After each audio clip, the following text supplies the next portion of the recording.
Empezamos hoy con esta clase nuestro curso de Filosofía del Arte, aunque el nombre con que figura la materia es estética, o no. Tendría que ver el programa, no sé. Bueno, suele llamársela también estética, ¿verdad? Digo Filosofía del Arte porque es de lo que voy a tratar. El nombre estética es un nombre que hace alusión a las cosas sensibles. Si la estética es una teoría acerca del juicio que se hace sobre las obras de arte o sobre la percepción de las obras de arte, no es más que una parte de la filosofía del arte, evidentemente.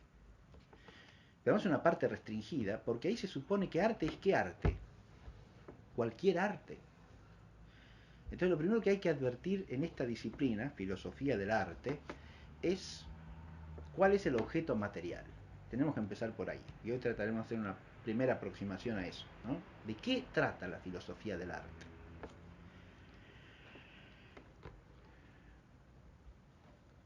Si empezamos por el sentido vulgar, corriente de la palabra en nuestro uso de hoy día, nos encontramos con que no nos da una respuesta ni medianamente clara siquiera.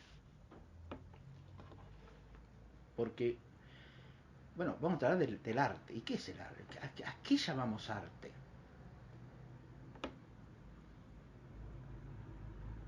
Y los artistas son los que hacen el arte. ¿Y quiénes son artistas? La palabra artistas, obviamente, en nuestro lenguaje común, remite primero que nada a los actores y actrices. Uno dice artistas para la gente en la calle, ¿y a quién se refiere?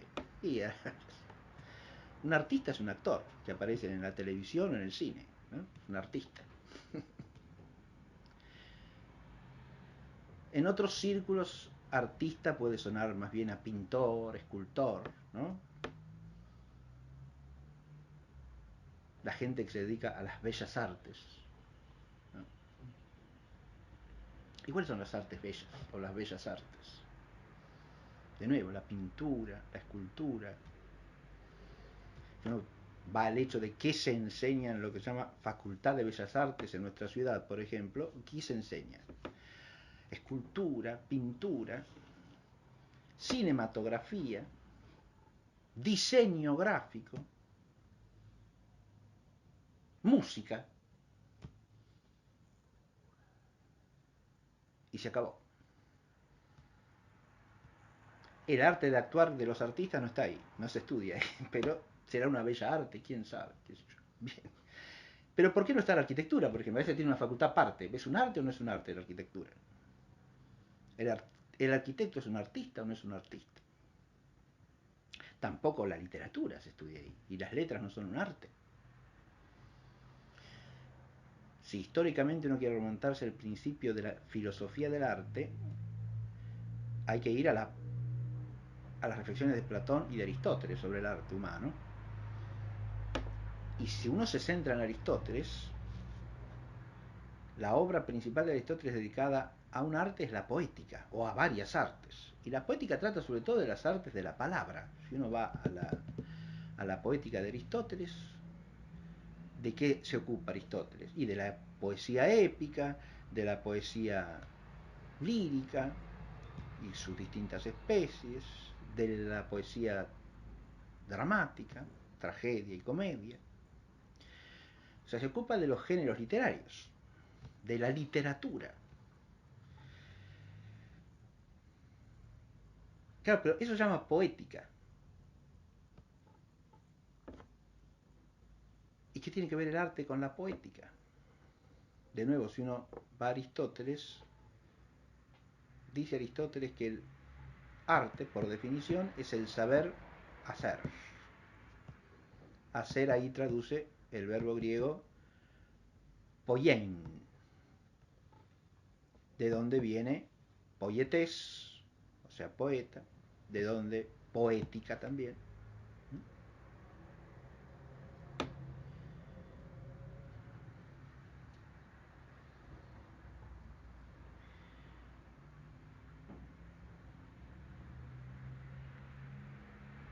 Y es una expresión usual entre nosotros hablar de arte literaria o arte literario, ¿no? Como que en castellano arte puede usarse como masculino o como femenino, ¿sí? En plural más bien se usa siempre como masculino, son las artes, ¿no? Las bellas artes, las artes. Pero en singular más bien se prefiere el masculino, el arte, y se lo adjetiva como masculino, ¿no? No solo porque se empiece con una A tónica, sino porque se lo toma como sustantivo masculino, ¿no? El arte el arte es algo noble, el arte es algo bueno, es algo digno del hombre, etc. Bien. Hay artes muy diversas, eso quiero señalar. Pero, si arte es todo saber hacer, como dice Aristóteles, las artes no se pueden limitar ni a las artes literarias, ni a las artes que hoy día suelen llamarse de lo bello, no se sabe por qué especialmente, porque las artes literarias también podrían ser llamadas de lo bello, como la pintura o la escultura. Aunque tampoco se ve qué relación primaria tenga la pintura y la escultura con lo bello, porque pueden no buscar especialmente una obra bella, el pintor o el escultor, sino de otro tipo, ¿sí?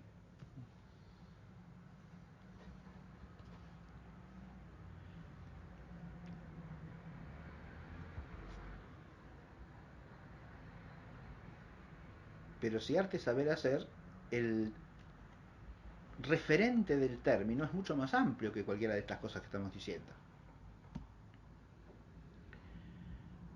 Porque saber hacer se requiere para cualquier producción humana, ¿no?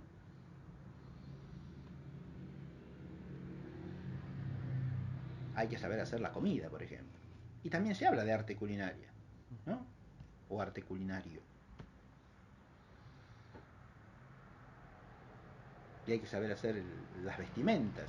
Y también es un arte ese, ¿o no? Y también, sí, claro. El arte del sastre.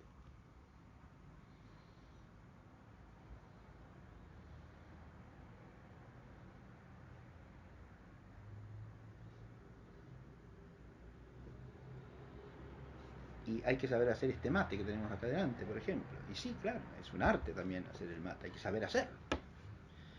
Es una obra de orfebrería, decimos, ¿no? O de platería.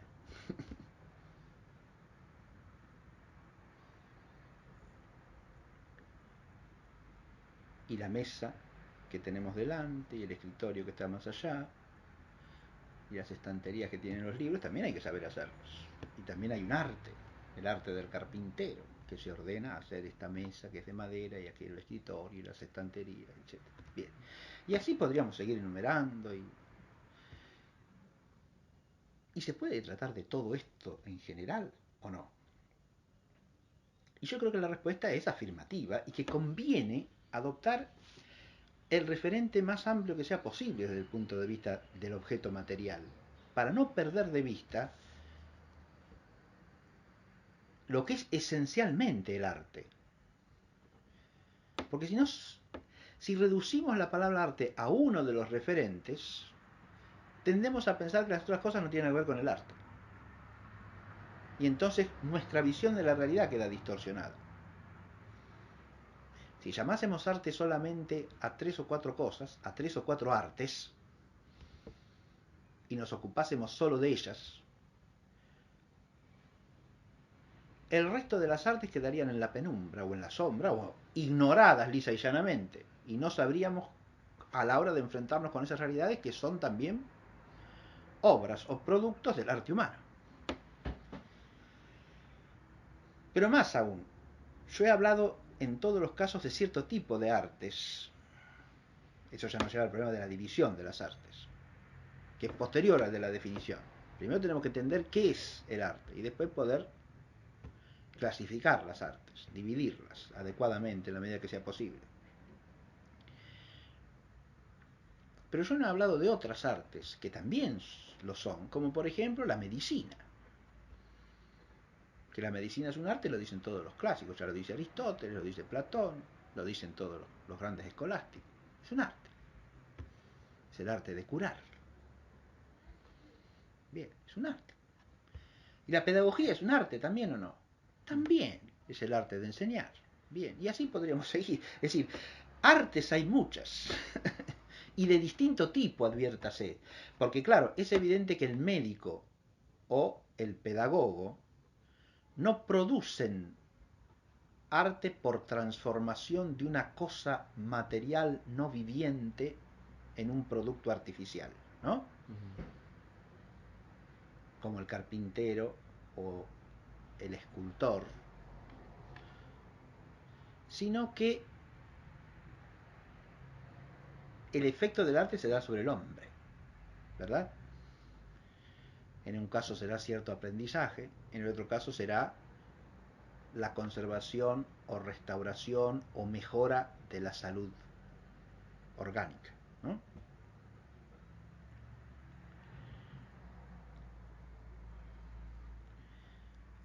Sí, pero es un arte también. Advirtamos que ya las artes que Aristóteles considera artes por excelencia, que son las de la palabra humana, por eso en la poética se ocupa de obras de arte hechas con palabras, ¿no? Recaen sobre algo propiamente humano, no recaen sobre una materia física, ¿no?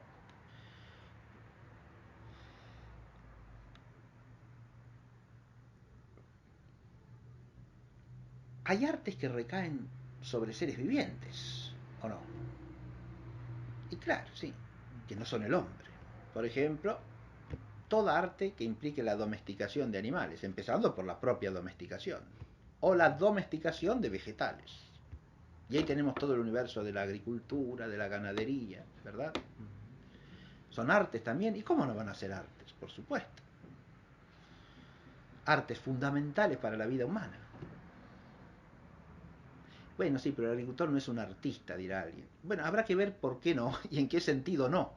Porque si practica un arte, es un artista, ¿no? Nosotros no lo llamamos artista. Bien. Paisajismo. Por ejemplo, claro, sí. Fíjese, cuando empecemos a ordenar un poquitito, lo que usted dice es un arte que tiene que ver primariamente con tanto todas las formas de producción agropecuaria, digamos así, ¿no? La agricultura, la ganadería, la apicultura, la piscicultura, etcétera, ¿no? Ganadería se entiende no de cualquier animal en general, sino solamente de los animales de rebaño, ¿no? No se llama ganadería la cría de abejas, por ejemplo, o de peces, ¿no? Pero sin embargo, básicamente es un arte semejante, ¿no? Análogo, es decir, se domestica un animal para su reproducción, simplemente, ¿no? Sean peces, sean abejas, sean vacas, cabras, ovejas o caballos, ¿no? Pero ese arte que llamamos agricultura es un arte fundamental para la existencia humana. ¿Por qué la vamos a quitar de la esfera de las artes? Uno dirá, bueno, pero no son artes creativas, sino repetitivas. Y depende, porque toda arte tiene algo de repetición y algo de invención, ¿no? Si queremos hablar de creación, para hallar algo novedoso o nuevo. En la agricultura no hay invenciones, y por supuesto que sí, las ha habido y las sigue habiendo.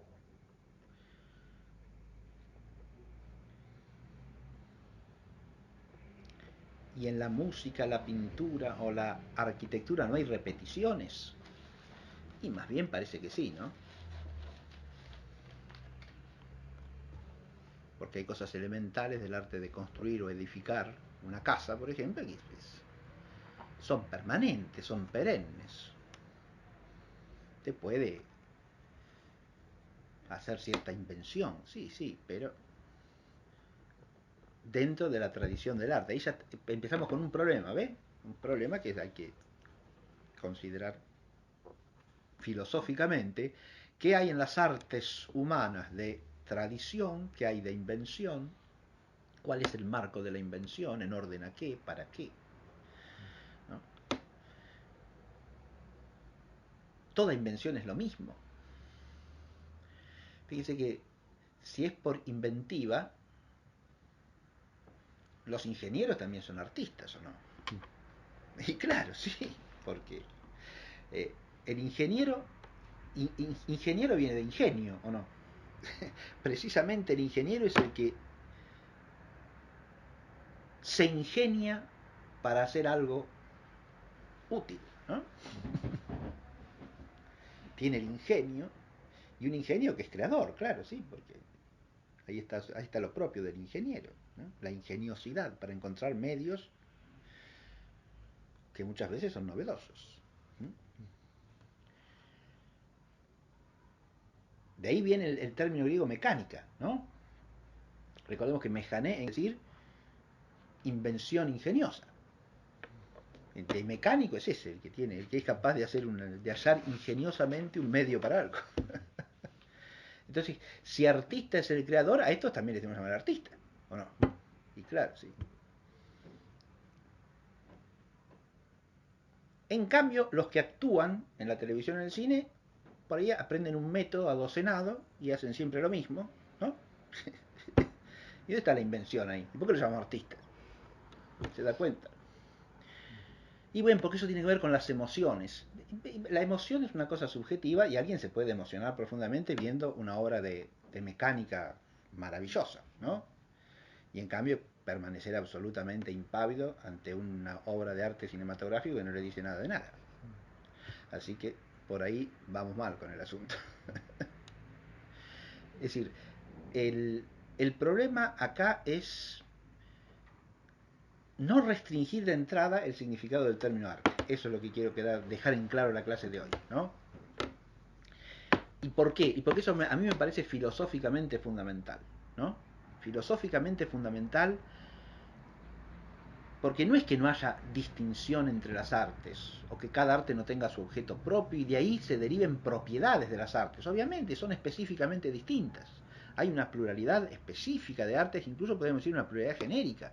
Vamos a ver si el arte se dice por analogía o se dice unívocamente. Pero esas son todas cuestiones que hay que considerar filosóficamente. Pero para considerarlas hay que partir de un objeto material lo más amplio posible. Siempre y cuando corresponda a un concepto. Y ese concepto nos lo da, insisto, básicamente Aristóteles, cuando en la ética nicomaquea distingue los hábitos éticos y los dianoéticos, ¿verdad? Y entre los hábitos dianoéticos, o sea, los hábitos intelectuales, introduce, además de los hábitos de saber, sin más, que serían los de la inteligencia teorética, sabiduría, entendimiento, ciencia, y de los hábitos de la inteligencia práctica o moral, es decir, todas las formas de la prudencia, los hábitos de la inteligencia poética.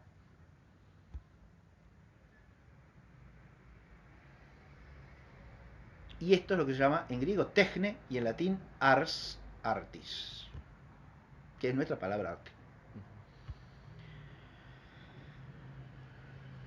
Como nuestra lengua castellana viene del latín, nosotros seguimos usando la palabra arte con un sustrato latino y por lo tanto llamamos artes a esto, a todos los hábitos de saber hacer, ¿sí? Yo dije, en el lenguaje vulgar se llama artistas a los actores, actrices, pero si en una casa, por ejemplo, llaman un plomero y hace un arreglo maravilloso, instala una cosa bien y dice, usted es un artista, ¿sí? Y está bien, es un artista de la plomería, ¿está claro? ¿Por qué? Y porque sabe hacer lo que tiene que hacer, ¿no? No es un chapucero, es un artista.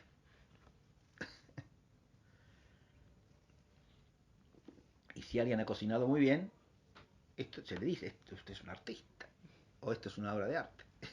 ¿Por qué? Y porque lo ha hecho muy bien, porque sabe hacerlo, ¿no? Es decir, el concepto primario sigue existiendo en nuestra lengua, sanamente y espontáneamente. Después hay reduccionismos que son más bien académicos, de tipo convencional académico, diría yo, ¿no? Que restringen el término arte a algunas artes. Y ahí ya hay un error, insisto. ¿Por qué? Porque hay un reduccionismo, ¿no?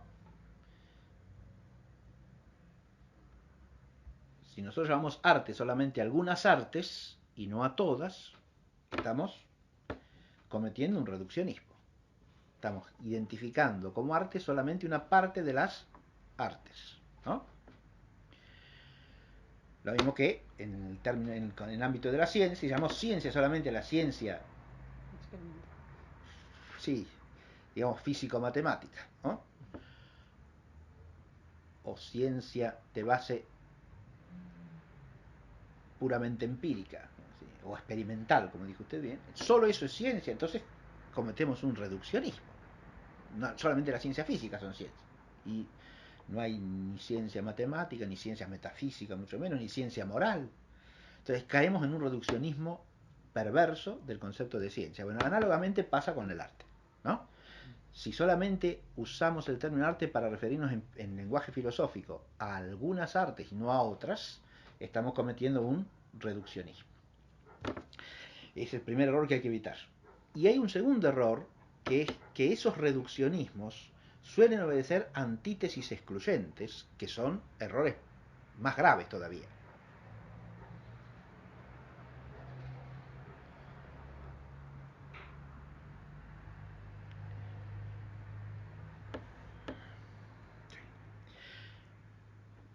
Vuelvo a tomar el caso de las ciencias. ¿Por qué solo las ciencias experimentales serían ciencias?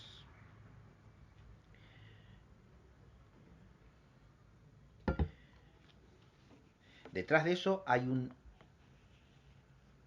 empirismo de base que identifica conocimiento con conocimiento sensitivo, excluyendo el conocimiento intelectual. ¿Está claro? Hay una raíz fenomenista en ese reduccionismo. Y el fenomenismo consiste en reducir el objeto de conocimiento humano a lo sensible.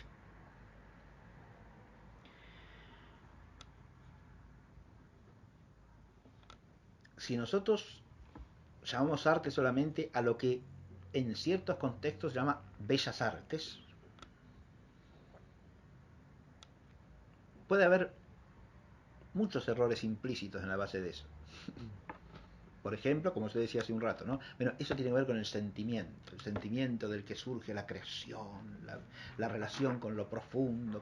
Ahí tenemos un sentimentalismo de raíz romántica que llamaría arte solamente a lo que es expresión del sentimiento, ¿no? Y todo lo que... ¿Cómo va a ser? Un ingeniero no tiene que ver con el arte, porque la ingeniería deriva de la ciencia, y la ciencia y el arte son dos cosas distintas. Claro, la ciencia y el arte son dos cosas distintas, pero el arte es algo que se relaciona solamente con el sentimiento. Es un disparate esto, ¿no? Porque ahí viene otra cosa. Los clásicos también llaman arte, los escolásticos, por ejemplo, a la gramática y a la lógica. ¿Y con qué sentimiento tiene que ver ese arte? Pregunto yo. No, ninguno, ¿no? Pero son artes. El ars logicalis o el ars gramática son artes, y claro, sí. Pero no son artes del sentimiento, precisamente, no. O que tengan que ver con el sentimiento. Pero insisto también en aquello de que el sentimiento es algo subjetivo, porque alguien se puede emocionar con una cadena maravillosa de silogismos también, ¿sí? Y es así, porque los silogismos bien hechos producen una emoción teorética, ¿no es cierto? Lógica, ¿sí? Contemplativa, sin duda, ¿sí? Si ante un buen argumento queda deslumbrado, asombrado, y el asombro es un sentimiento.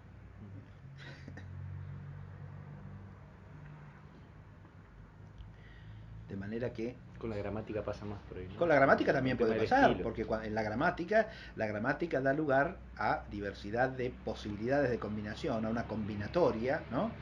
Que puede estar mejor o peor lograda en cada producción lingüística, digamos así, de manera tal que ahí también hay arte, sin duda alguna, ¿no? Pero al entrar por ahí, fíjense, estamos en artes que tienen que ver con la palabra, ¿no?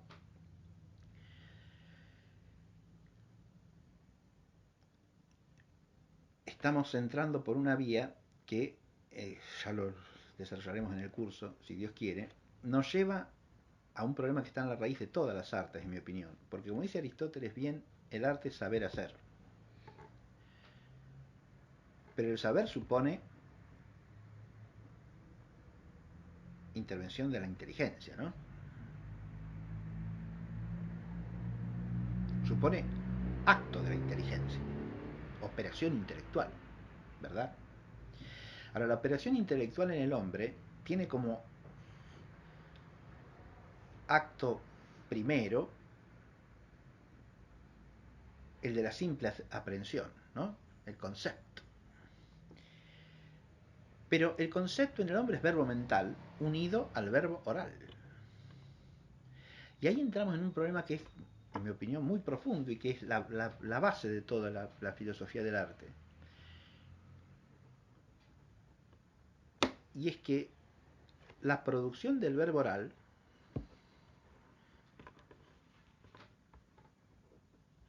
es ya en sí misma un arte.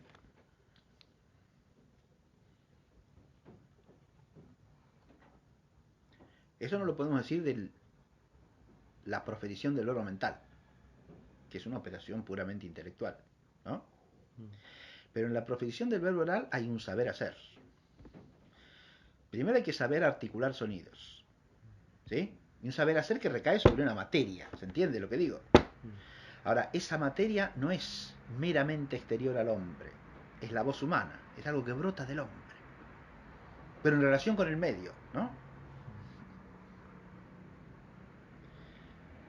¿Se advierte lo que digo? Sí, porque aire, ese digamos. aire, claro, ese aire primero tuvo que ingresar para después ser emitido, ¿no?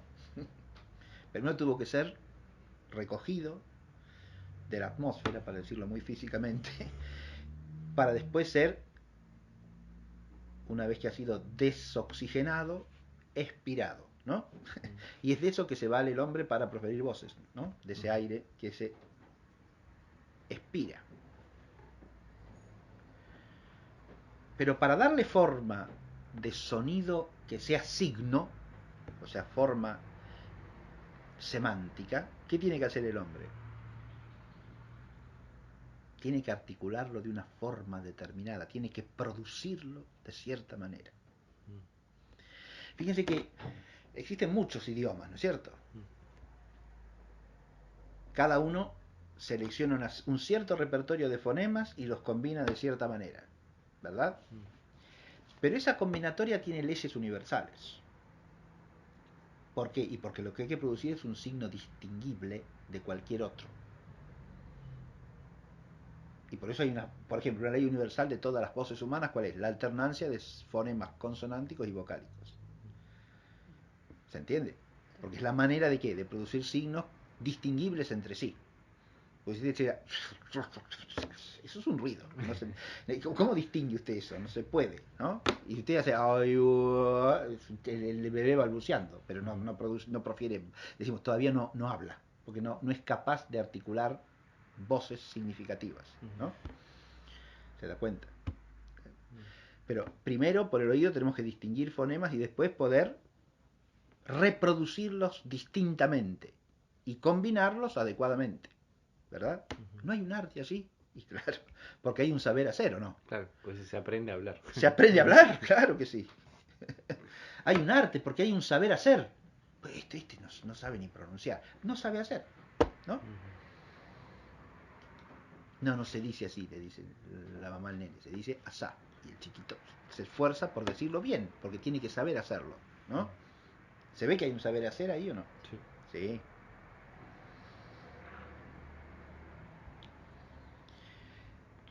Tiene que aprender a proferir voces significativas, ¿no? Claro, el hombre. Y ahí hay un arte, podríamos decir primerísimo, pero ¿por qué es primerísimo ese arte? Porque es lo que permite actualizar la propia inteligencia. Sin eso no habría saber de ninguna clase. ¿Está claro? Es un arte que media en el hombre la actualización de la inteligencia. Y por eso, de alguna manera, es el arte primero de todos, ¿no? Como saber hacer. ¿Se entiende lo que digo? Porque es el arte que funda todo saber. Aún el saber acerca de las cosas naturales, sin el cual no puede haber saber hacer. ¿Se ve? Porque la experiencia por sí sola no es saber, es cierto conocimiento, conocimiento sensitivo, pero se hace saber en la medida en que la inteligencia entiende la realidad. ¿Pero es necesario el saber proferir para que se actualice la inteligencia o basta con distinguir con el oído, digamos? Ah, claro. El, el la relación que tiene la palabra humana con el oído y con la proferición, o sea, lo que podemos llamar palabra, el aspecto receptivo y el aspecto activo de la palabra, son siempre correlativos en el hombre, ¿no? Ahí nos encontramos con un problema que en cierta medida es un misterio, porque es obvio que, claro, para que el niño empiece a proferir palabras tiene que oírlas. ¿Sí? Y entonces, ¿qué es primero? ¿La audición o la proferición? Claro, alguien que estuviese impedido de proferir porque supongo tiene afectado, no puede, no le sale la voz, ¿no? Pero oye, adquiere palabra, ¿o no? Claro, Claro, porque, ¿por qué? Porque lo que se profiere primero es percibido. Y basta percibirlo para formar por lo menos la imagen de la palabra, la imagen auditiva de la palabra, que entra, digamos así, en el sentido del oído, y de ahí pasa a la memoria sensitiva y a la imaginativa como imagen general. Claro. ¿No? Pero eso ya es activo, lo de la imaginativa. Claro, porque hay una es activo pasivo, digamos, porque es conocimiento. Claro. Porque ahí entran potencias de conocimiento que captan formándose según lo que captan, ¿no? Ahí tenemos otro misterio que es el de conocimiento, ¿verdad? El conocimiento es activo pasivo por excelencia. ¿Por qué? Porque el acto de la potencia es un dejarse formar, es adquirir la forma del otro en cuanto a otro, que es lo que pasa en el oído, lo que pasa en la memoria sensitiva, que forma una imagen mnémica de lo percibido, y después en la imaginativa, que forma la imagen sensible general de la voz tal, ¿no? De la voz mesa, ¿no? Que no es la voz mesa como se la vi proferir a fulanito tal día, sino la voz mesa en general, ¿sí? Que esa es la que reproducimos, ¿no? Sí.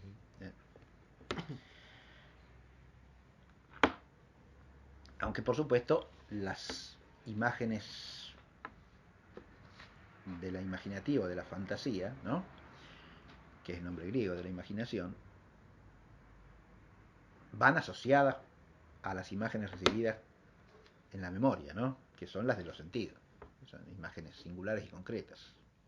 Claro. Por eso muchas veces la imagen general lleva la impronta de lo que se ha oído, de las singularidades que se han percibido, ¿verdad? Y a veces una persona pronuncia tal palabra como se la oyó pronunciar a su padre o a su abuelita o a su mamá, ¿no?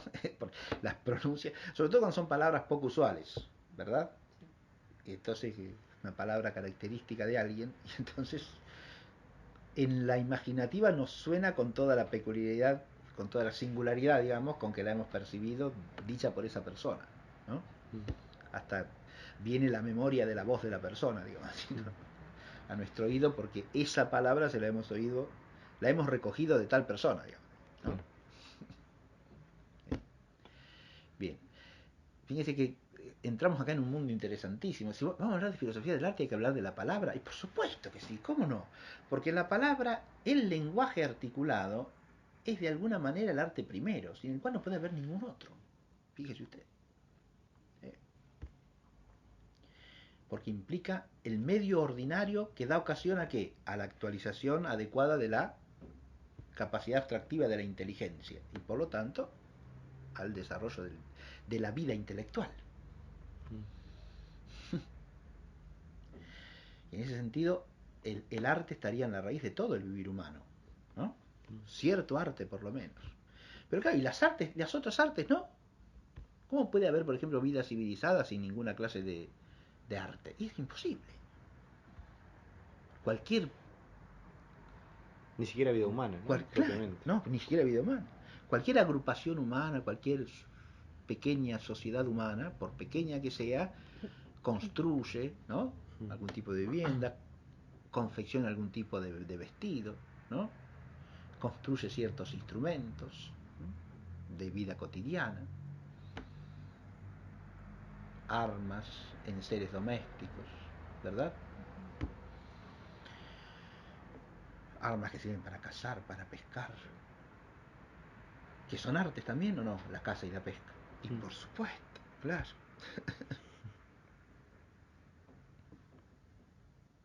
Ahora, esta noción amplia de arte, que fíjense, yo la he llevado ya a una amplitud mucho mayor al llevarla al tema de la palabra, ¿no? Que está el arte de proferirla, que involucra no solo la articulación adecuada de fonemas, sino con la combinación debida, sino también la combinatoria gramatical, que también es un arte, ¿o no? De nuevo, ¿todas las lenguas tienen la misma gramática? No, señor. Hay un arte gramatical que es un arte por el cual cada idioma encuentra la manera de expresar ¿qué? Los aspectos de la realidad que hay que significar, ¿no? ¿Se entiende? Si en castellano yo digo, esto es un libro, y digo, estos son 2 libros, estoy expresando con un procedimiento gramatical, ¿no? En este caso, una declinación nominal, la diferencia entre la singularidad y la pluralidad, ¿o no? Digo libro y digo libros.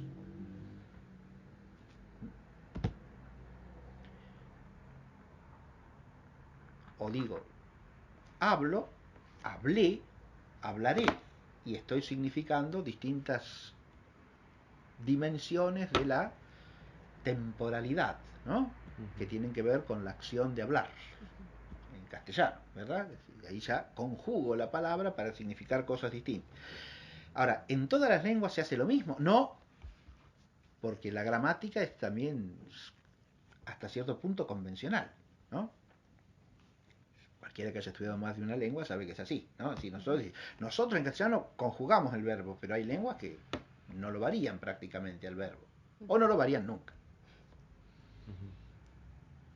¿Está claro? O no lo varían por medio de terminaciones como nosotros, lo cual le ponen algún prefijo que indica si eso fue en el pasado o es ahora o será en el futuro o no. A nosotros nos parece naturalísimo eso, pero es algo artificial en el sentido de que es algo producido por el hombre para significar, ¿no? ¿Se entiende?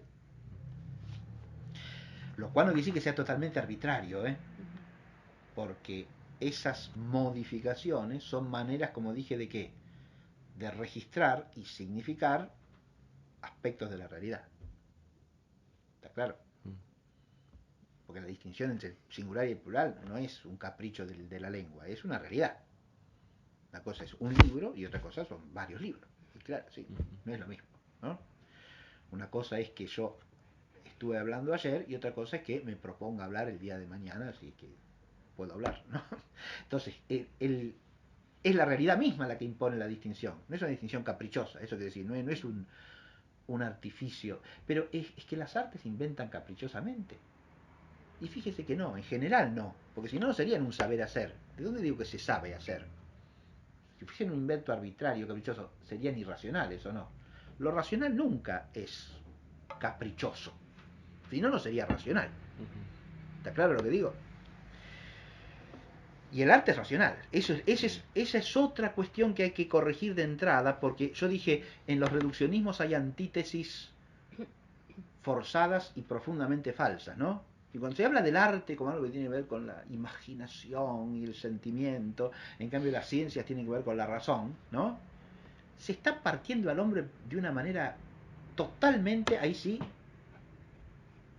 caprichosa y ajena a la realidad. ¿Está claro lo que digo? ¿Por qué? Porque las artes no son una cosa no racional. Al contrario, el arte es una manifestación de la naturaleza humana y por tanto de la racionalidad del hombre. Sin racionalidad no puede haber arte. No puede haber ciencia, no, pero arte tampoco. ¿Está claro? Y si nos instalamos en el principio aristotélico de los hábitos intelectuales, eso queda clarísimo.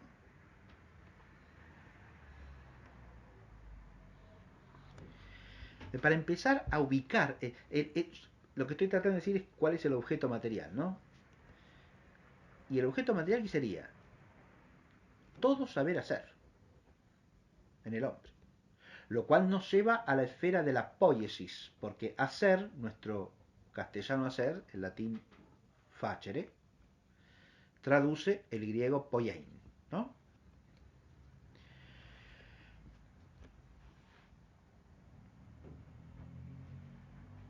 Donde el griego dice poiein, el latín dice facere.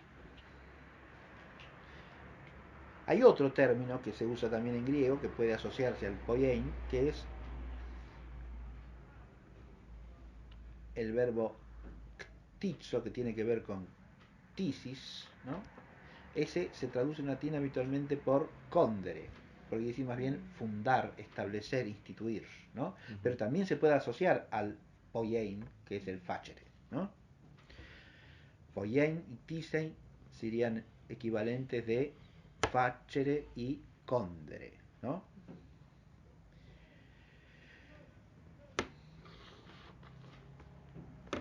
En cambio, también recurrimos desde las raíces latinas al término producere, producir, pero ese ya es un compuesto de duco, ducis, ducere. Producere no es lo mismo que facere, porque producere, dicho propiamente, es llevar adelante, ¿no?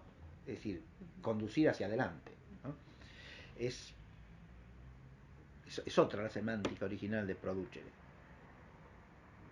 Pero cuando nosotros decimos producir, estamos hablando ordinariamente de una actividad factiva que es llevada adelante, ¿no? ¿Por qué? Porque en la semántica castellana el llevar adelante se aplica primariamente a ¿qué? Al hacer surgir esas cosas que el hombre hace existir por su actividad factiva. ¿Se entiende? Bien. El examen de este vocabulario ya en otras clases lo profundizaremos, pero lo estoy poniendo de entrada. ¿Por qué? Porque si partimos de las artes como hábitos de saber hacer, las artes se ligan primariamente a ¿qué cosa? Y a la inteligencia, porque los hábitos de saber son hábitos, como dice bien Aristóteles, dianoéticos, ¿no? No son hábitos de la voluntad, sino hábitos de la inteligencia.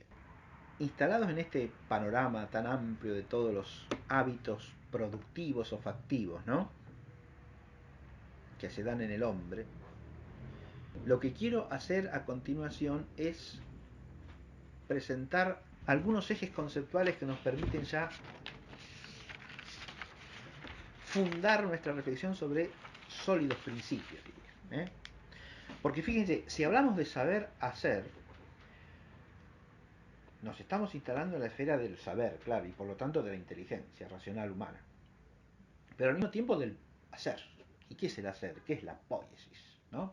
Entonces, acá hay dos cosas que combinar: el hacer o producir con la inteligencia.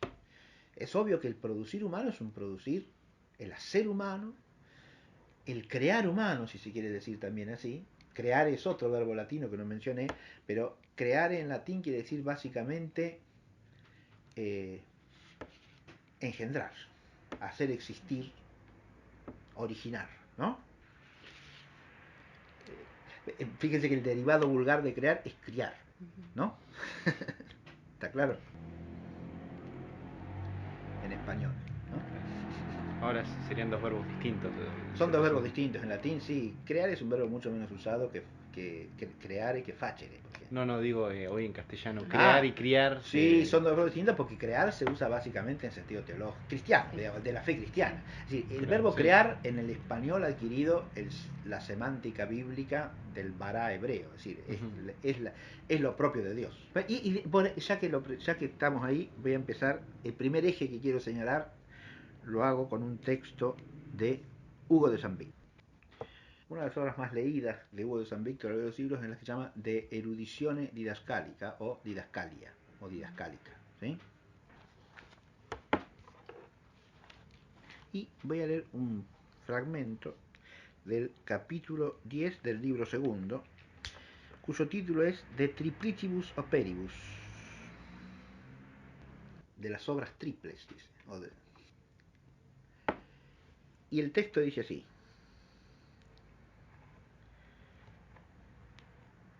existen tres tipos de obra.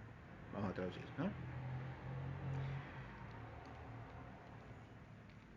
Esto es la obra de Dios, la obra de naturaleza y la obra de artificio que imita la naturaleza.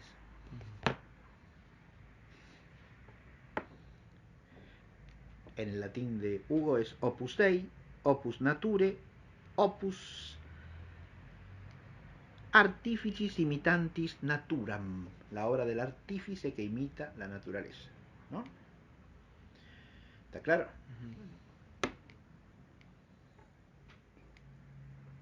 Que ese es el hombre. ¿Se ve? Sí. La primera obra es exclusiva de Dios. Ahí tenemos el crear, el bará, ¿no? Exacto. Hay un opus que es opus Dei, como dice acá, es obra de Dios, ¿no? Eso es crear o salvar por la gracia, ¿no? Y consumar todas las cosas en la gloria de Cristo. La obra de Dios es la obra de la omnipotencia divina, ¿está claro? Pero primariamente es el crear, ¿no? ¿Está claro? Opus Dei. Esa es la obra que es solo de Dios. Filosóficamente, diríamos, la obra de la causa primera. ¿Está claro o no? Sí. ¿Se ve lo que digo? Es decir, hay realidades que son efectos de la causa primera. ¿Y cuáles son esas realidades? Y todas las naturalezas causadas, ¿o no? ¿Se entiende? Esa es la primera, el primer opus que dice acá Hugo de San Víctor. Aparece como opus porque aparece, obviamente si uno lo piensa bien, es obra o no. En el sentido que es un producir, claro, sí, es un crear, sí, claro. Es un hacer existir lo no existente, ¿no? Por inteligencia y voluntad o no. Y por una inteligencia y una voluntad infinitamente perfectas. ¿Está claro? Entonces es opus en un sentido estricto. Y eminentísimo. Todo otro opus será participación de ese, ¿no? De alguna manera.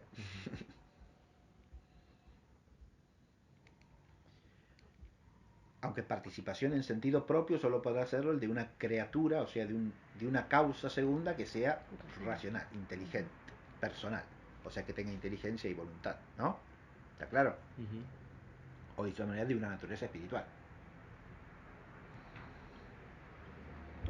Entonces sería. Fíjese que ahí aparece todo el problema de si los ángeles son artistas también, ¿no? Si hay artificios angélicos o no.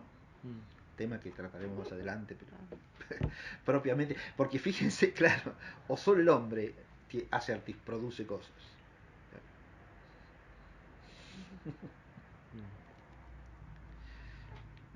Es interesantísimo el tema y nos sirve para entender algunos aspectos del arte humano, ¿no? Porque uno podría decir, bueno, digo sí ya para que, ¿qué nos permite pensar ya de entrada esto? Porque si uno compara al hombre con el ángel, uno puede decir, bueno, el ángel los ángeles no tienen artes porque no tienen necesidades como nosotros, ¿no?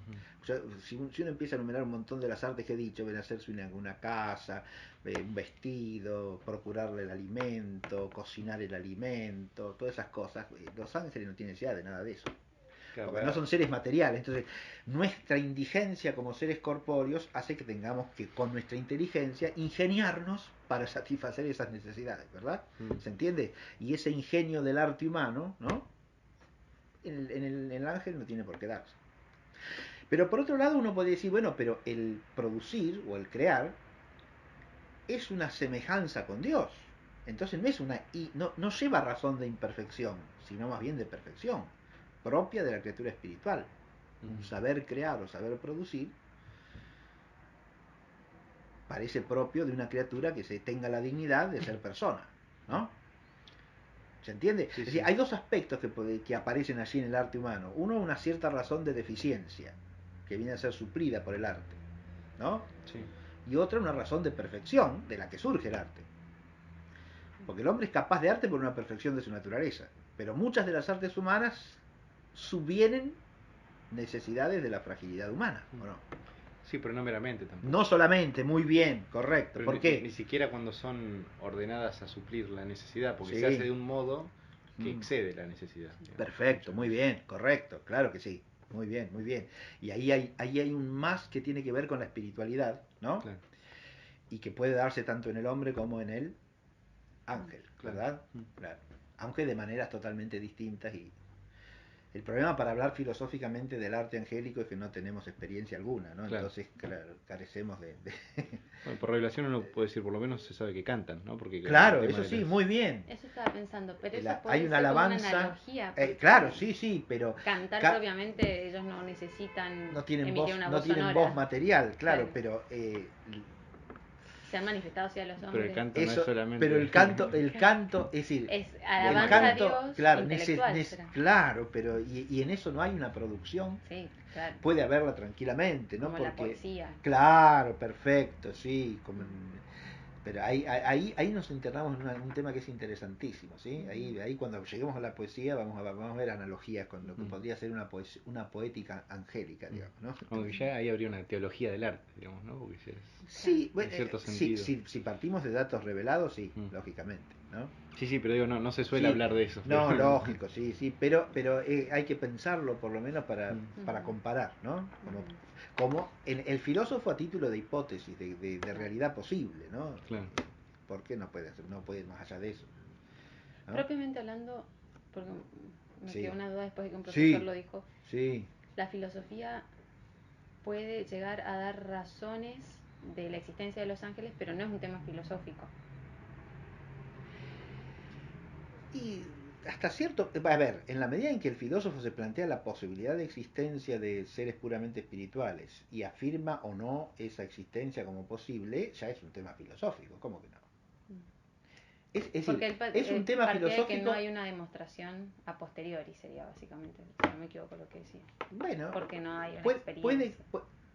no, pero una demostración implica experiencia, no, porque de Dios tampoco hay experiencia, pero hay demostración. Pero a partir de sus efectos, en cambio en el ángel... Y bueno, el argumento que hace Santo Tomás es de conveniencia de la perfección de la creación. Por eso no es un argumento demostrativo, sino de conveniencia.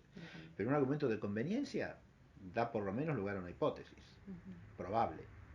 Y usted a partir de ahí puede hacer conjeturas. Es decir, no que haya ciencia filosófica rigurosamente de los seres angélicos, ¿no?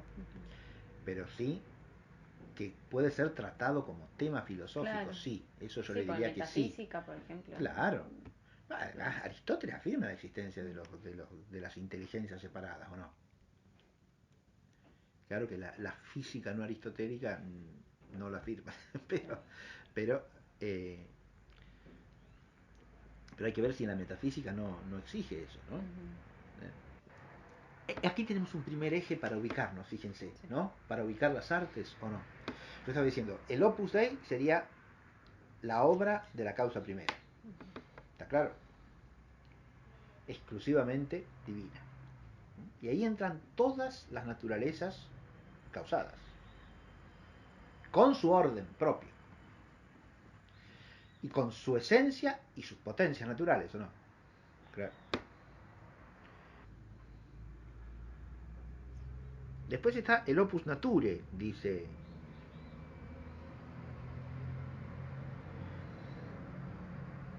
¿Y qué es el Opus Nature? Lo que se produce La sin actualización de las intervención potencias. Exactamente, el natural. que cada naturaleza creada actualice sus potencias naturales, ¿no? La obra de la naturaleza de la planta, ¿cuál es? Y desarrollarse a partir de la semilla, ¿no? Nutrirse, crecer, reproducirse. Eso es el opus nature de una plantita. Y así para cada cosa, ¿no? ¿Está claro? Entonces, opus nature, ¿qué sería? Y las operaciones naturales de todas las realidades causadas. ¿Se ve? La actualización de sus potencias. Estoy pensando, ¿y naturaleza queda reducido a naturaleza física o no? No, a toda naturaleza finita. Por eso, si uno piensa en el hombre, todas las actualizaciones de las potencias humanas son opus nature. A ver, el arte es un opus nature. Ah, está bien. La obra de arte es obra del artífice. ¿Se ve? El arte es opus está bien. nature, ¿o no? Sí, sí, sí. Porque es opus humane nature. Porque el saber hacer es operación de la humana naturaleza, ¿o no? El arte en sí mismo considerado es opus nature. ¿Ven cómo ordena este Como la principio? ciencia. ¿La inteligencia o no? ¿Se dan cuenta cómo este principio que está poniendo acá Hugo de San Víctor nos ordena en la mente dónde ubicar el arte y la obra de arte que no es el arte? ¿Se entiende o no? ¿Se ve la diferencia?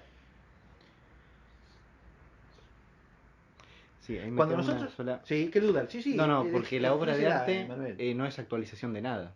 Es decir, surge de, Es pero en sí actualización misma... de una potencia pasiva que tiene algo en relación con el saber hacer humano. Ah, está bien. ¿Sí? Entonces hay cierta actualización. Claro, de una potencia pasiva ahí, no Claro, de una potencia natural activa. está bien. ¿Se ve? Sí, sí. Porque la madera está en potencia pasiva de ser hecha mesa, ¿no? Y el sonido de la voz está en potencia pasiva de ser articulado, de ser gramaticalmente ordenado y de ser retórica y poéticamente formado. ¿Se ve? Claro. Y lógicamente ordenado.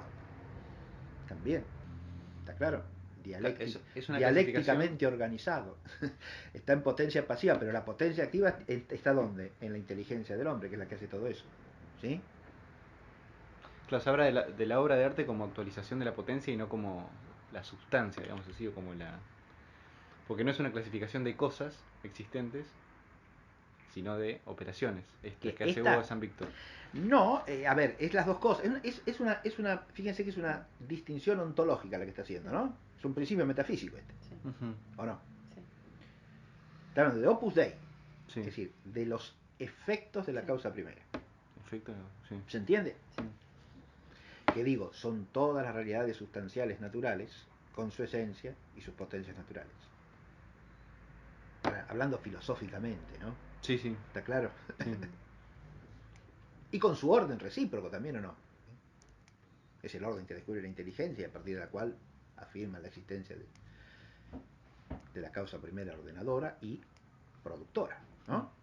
¿Está claro? Acá opus se refiere al ser de las cosas que son causadas en su naturaleza. Claro. El criterio de la división es la causa eficiente, me parece, ¿no? Claro, muy bien, correcto. Sí, Eso así sería. es, Está sin bien. duda. De todas las cosas en referencia a su Sí, causa el eficiente. criterio de la clasificación es ese, de la división. De Muy la bien. división, Por eso dije sí. que es una división metafísica, Está ¿no? bien. ¿Se entiende? Ujú. Hay un opus dei. Hay opus nature. ¿Qué sería el opus nature? La actualización de las potencias. Claro, todo lo que resulta de la actualización de las potencias naturales de las cosas causadas, Ujú. de las naturalezas causadas, Ujú. ¿no? Ahora, ahí se advierte una diferencia enorme entre las cosas causadas que no son inteligentes y las que son inteligentes. Claro. Entonces ahí entra la Porque otra. las que no son inteligentes producen simplemente opus nature, pero nunca opus artificis. Porque no pueden tener arte, no pueden ser sujetos de arte. Solamente el ser racional, el ser inteligente puede ser sujeto de arte. Entonces, si hay una causa segunda, o sea, si hay una naturaleza causada inteligente, esta podrá ser a su vez artífice, ¿o no? Ujú. Y ahí tenemos el tercer opus, que es el opus artificis imitantis naturam, ¿no? Y fíjense lo que destaca acá Hugo de San Víctor, ¿no? Es obra del artífice que imita la naturaleza, ¿no? Opus artificis imitantis naturam. Ujú. Ahí está la mímesis aristotélica y platónica también, ¿no? Ujú.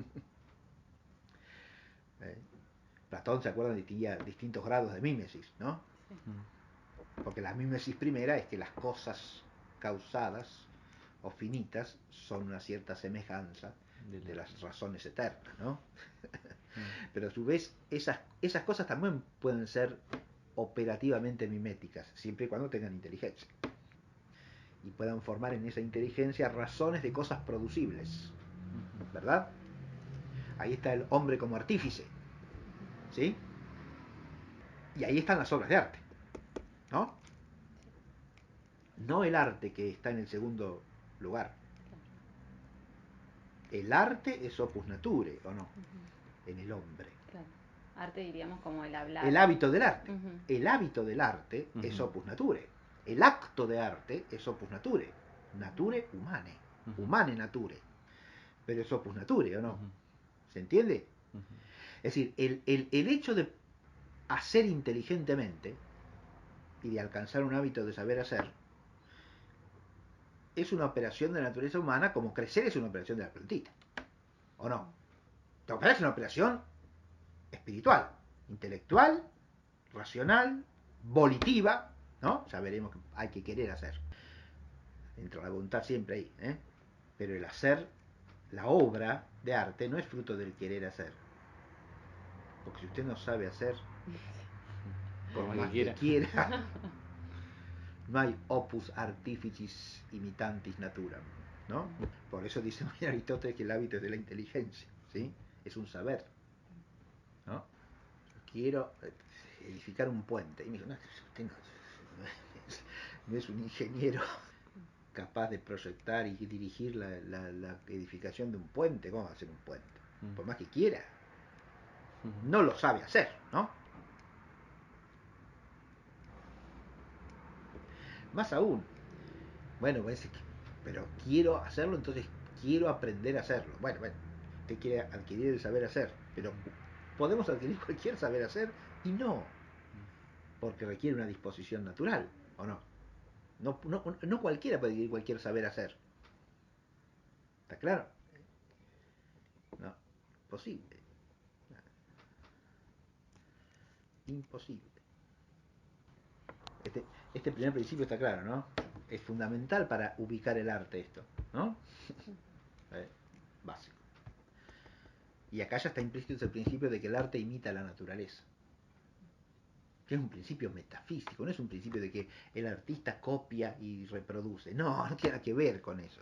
El arte imita la naturaleza, quiere decir que el arte procede a partir del conocimiento que la inteligencia humana tiene de la realidad natural. No que el pintor copia el arbolito que ve en la calle. No es eso, No. ¿entiendes? El tema de la mímesis es un tema mucho más profundo y complejo. Ese es otro tema fundamental de la filosofía del arte, pero acá lo planteo nada más, ¿no?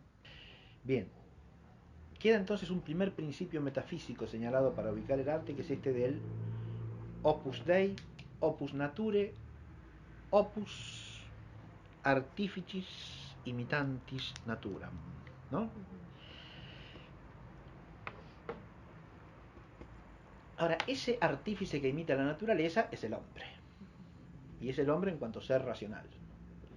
Por eso, otro principio que tenemos que tener en cuenta y que es fundamental es el principio de la triple actividad propia del hombre: teoría, praxis y poiesis.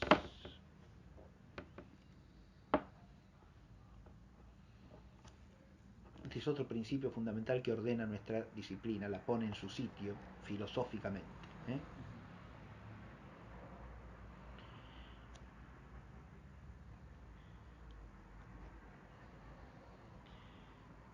Si nosotros hacemos filosofía del arte, lo que estamos procurando es un hábito de ciencia, ¿verdad? La filosofía es ciencia. Lo que queremos es entender los primeros principios y causas del arte, ¿verdad? Y de la obra de arte. Entonces, procuramos una ciencia acerca de... Pero eso es procurar una perfección teorética, ¿no? ¿Se advierte lo que digo? Porque la ciencia es un hábito dianoético teorético, contemplativo. ¿No?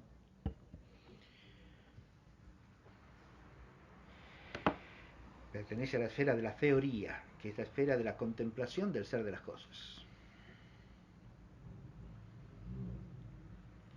De esta se distingue en segundo lugar la esfera de la praxis, ¿no? Que es la del obrar humano en cuanto perfectivo del hombre como hombre en orden a su fin último.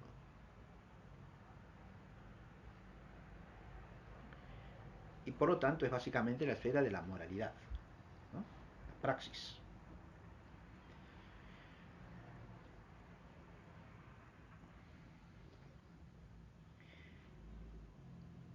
Recordemos que Aristóteles distingue ciencias teoréticas y ciencias prácticas según que el objeto sobre el que recae la ciencia, el ser de la cosa considerada, sea un ser meramente contemplable, y entonces estamos en una ciencia teórica como la filosofía natural o la metafísica, o sea, además de contemplable, obrable, operable.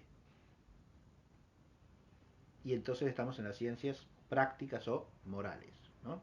Si yo contemplo el ser de la virtud de la justicia, contemplo algo que además de ser contemplable es moralmente operable, ¿verdad?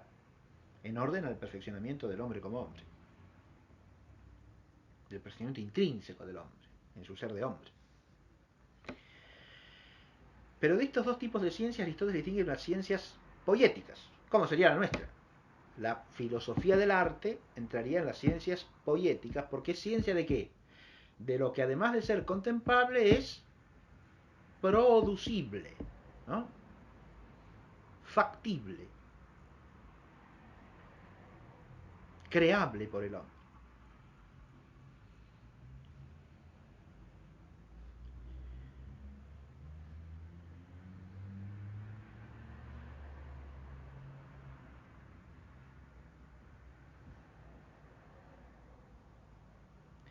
Y eso en realidad es la obra de arte, no el arte, ¿no? Pregunto. Sí. Sí, porque el arte es el hábito. Porque el arte, claro, el arte es una perfección intrínseca del hombre, ¿no? Que por lo tanto, al ser adquirido, lo perfecciona prácticamente, podríamos decir, y de alguna manera, bajo cierta razón, es una perfección moral, ¿o no? Ujú. Aunque no lo haga el hombre moralmente bueno, ¿no?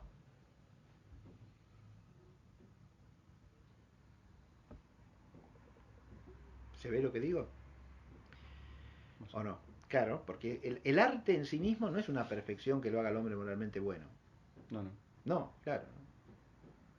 Ni moralmente malo tampoco, Ujú. ¿no? Porque lo hace bonum secundum quid, ¿no? Es decir, lo hace al hombre bueno bajo cierto respecto, ¿o no?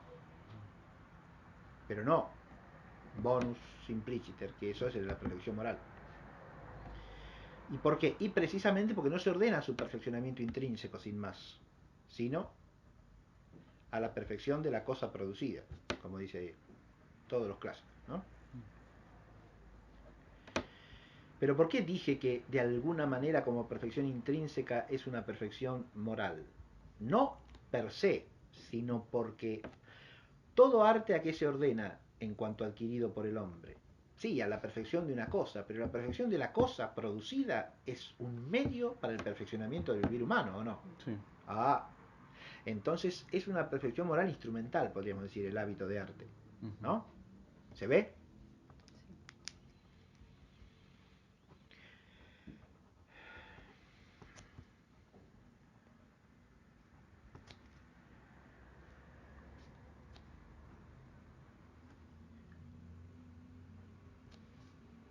Sí.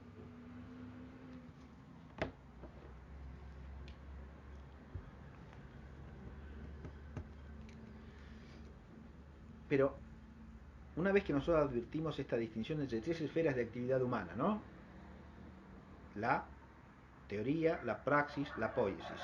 Y ya he tratado de mostrar aquí cómo la poiesis está por lo menos subordinada, subalternada a la praxis, ¿no? ¿Está claro? Sí. La razón más profunda es que todo hacer es al mismo tiempo un obrar en el hombre. ¿Está claro lo que digo? Ujú. ¿O no?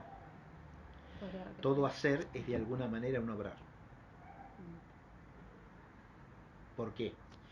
Porque el hombre tiene que decidir si hacer o no hacer. ¿Está claro? Tiene que decidir qué hacer y luego decidir cómo hacerlo y con qué fin, para qué. ¿Y todo eso son elecciones o no? ¿Y esas elecciones así son un obrar moral? Pregunto. Sí, claro que sí. Sí, sí, sí. ¿Sí? ¿Se advierte o no? Sí.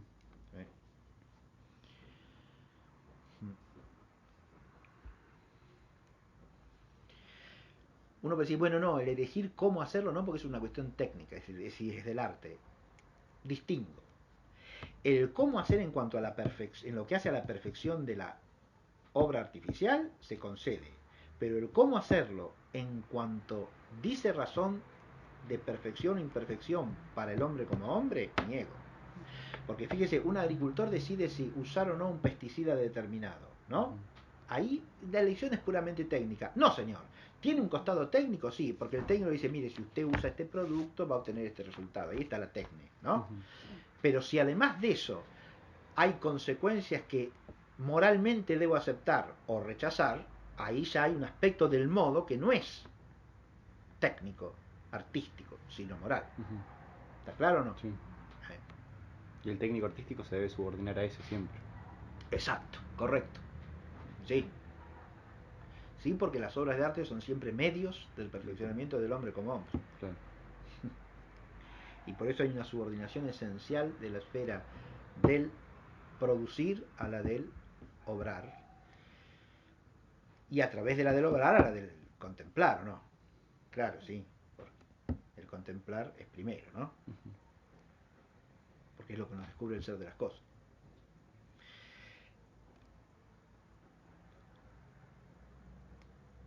El segundo principio está claro. ¿Dónde se ubica el arte? Directamente en la esfera de la poiesis. Porque es un perfeccionamiento de la poiesis, ¿o no? Claro. Es el perfeccionamiento racional de los hábitos poéticos. El arte es el saber hacer. ¿Está claro o no?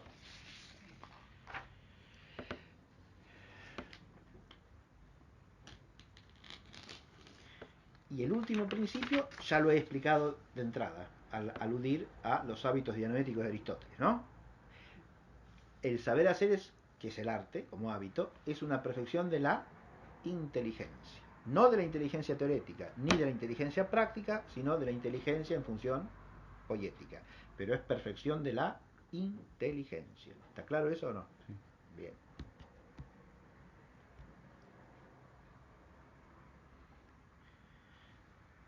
Digo una cosita más breve, Sí. pero la tengo que desarrollar no solo en una clase, sino en más de una clase, porque es un principio que volveré varias veces. En relación con el segundo eje, ¿no? Teníamos tres ejes acá. ¿Está claro lo que dije? Primero, la distinción de las eficiencias, ¿verdad? La eficiencia divina, la eficiencia de la naturaleza que produce el acto conforme a la potencia natural, y la eficiencia del hombre como artífice, ¿no? Bien.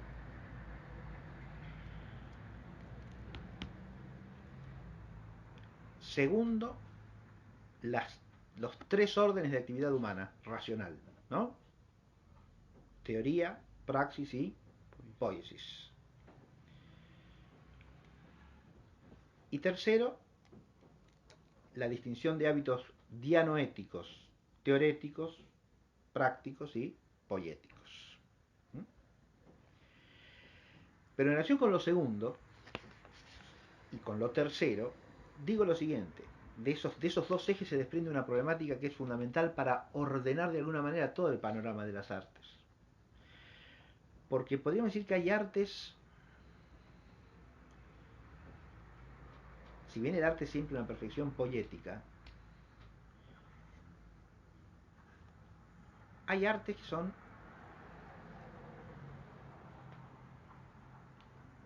de lo teorético y hay artes que son de lo práctico.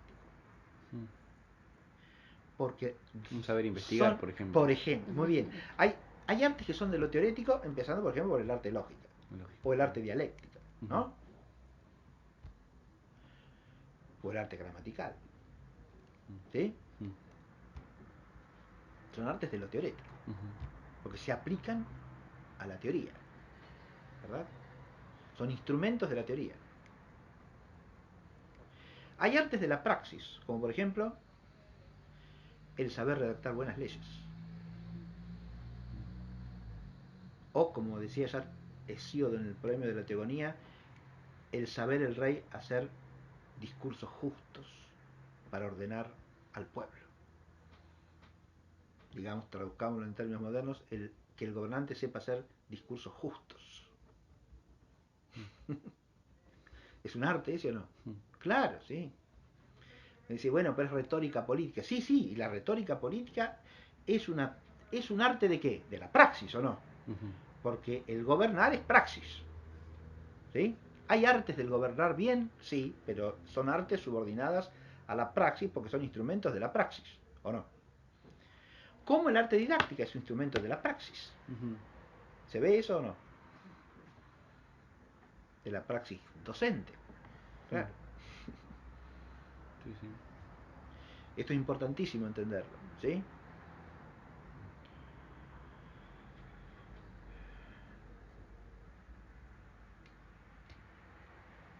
Lo que quiero decir con esto es que los dos ejes, el segundo y el tercero, nos permiten entender que si bien se distinguen estos ámbitos de actividad humana, al mismo tiempo van imbricados entre sí, ¿no? No son cosas separables. Se los puede distinguir, pero no separar entre sí. Porque el arte, la poiesis, refluye tanto sobre la praxis como sobre la teoría. Más aún, hay poiesis que son fundamentalmente teorético-prácticas. ¿Qué es lo que pasa con la poiesis literaria? Y por eso su valor elevadísimo, según Aristóteles, ¿o no? Porque cuando usted compone una obra literaria, una obra de arte literario, como lo que maneja es el signo que es la palabra, y la palabra es signo de la inteligencia para conocer la verdad, ¿no? Y para conocer la verdad no solo teorética, sino la verdad también practicable, o sea, la verdad moral, ¿sí? ¿Se ve? Las obras de arte literario son básicamente instrumentos de ¿qué? De la inteligencia teorética y práctica, y por eso nunca se las puede desprender de la verdad y del bien. ¿Se advierte o no? Lo mismo pasa con el mate, dicho sea de paso, pero de otra manera, ¿no? Porque el mate no es de suyo un mero signo. Yo justo elegí el mate. Pero lo mismo pasará con, qué sé yo, pues, hay cosas que uno les puede decir, bueno, que mucho carácter de signo no tienen, ¿no? El mate sí. Pero si yo hablo de una estantería, ¿no? De un martillo, claro, el martillo es un signo, pero usted lo puede tomar metafóricamente como signo de muchas cosas, ¿sí? Pero eso es metáfora, ¿no? En sí mismo no es un signo, es bien un instrumento, una obra de arte utilitaria, ¿o no? Sirve, es decir, se constituye básicamente por aquello para lo que sirve, ¿no? Sirve para qué, y para machacar con fuerza, ¿no? Para golpear con fuerza, porque es una palanca unida a una masa, ¿no? ¿Está claro? Entonces sirve para multiplicar la fuerza y el impacto de la fuerza sobre algo, ¿no? Es la utilidad del martillo, ¿no? Pero el martillo usted lo puede desprender de toda significación en la vida humana. Es meramente útil. Bueno, sí, es útil, sí, sí. Pero lo útil no tiene significado. Y sí tiene primariamente el significado de ser útil. Pero si es útil para algo. Y ese algo tiene que... Por ejemplo, ¿quién usa el martillo? Y mucha gente, qué sé yo. El martillo usa el zapatero, usa el carpintero. Bueno, pero lo que hacen con el martillo tiene un significado a su vez o no. Y tiene valor para la vida del hombre, incluso para la vida espiritual del hombre. Claro que sí. Entonces el martillo está ordenado como herramienta. Fíjense, son herramientas, ¿no? El decir que son herramientas estamos enfatizando su carácter instrumental. Pero todo instrumento es instrumento de algo, ¿o no? No tiene valor por sí mismo, por lo tanto. Es bueno en la medida que sirve a algo bueno. Y si en cambio lo hago servir a algo malo, se transforma en instrumento de lo malo, ¿no? Que ese es también el otro drama del arte humano. Todas las cosas que el hombre produce pueden ser para bien o no. No siempre son para bien. El arte no es bueno de suyo. Claro que es una perfección de la naturaleza humana, pero siempre es para bien. No, porque pertenece al orden práctico en su raíz. ¿Se entiende? Porque todas las obras del arte humano son medios para el perfeccionamiento del vivir humano. Y si no cooperan al perfeccionamiento del vivir humano, cooperan a su imperfeccionamiento. ¿Se advierte? Y puede pasar eso con la obra de arte, uy, vaya si puede. Y cuanto más elevado sea el material de la obra, más pernicioso es en potencia, ¿no? ¿Se entiende? Bueno.